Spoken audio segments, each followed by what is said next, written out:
welcome back. We're asking more questions to the L rods, and if you want me to ask your questions, just yes or no questions about the earth, about the cosmos, about the universe, religion, spirit world, whatever it is, leave them in the comment and I will get back to you in my next video.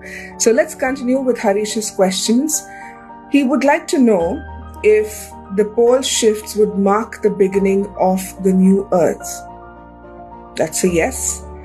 And if there will be cataclysmic events or changes because of this pole reversals that are going to happen.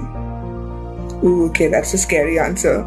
But they seem to be like a bit reluctant to give this answer. There's a little bit of resistance. So I'm going to ask, will this cataclysmic changes be very soon, like in our near future? Okay, that's a no. Will it be in the following year, these cataclysmic changes that will happen? Will they happen in the next year? Okay, that's a no. So we'll follow through with the other question. Will there be any threats from the sun's solar flares?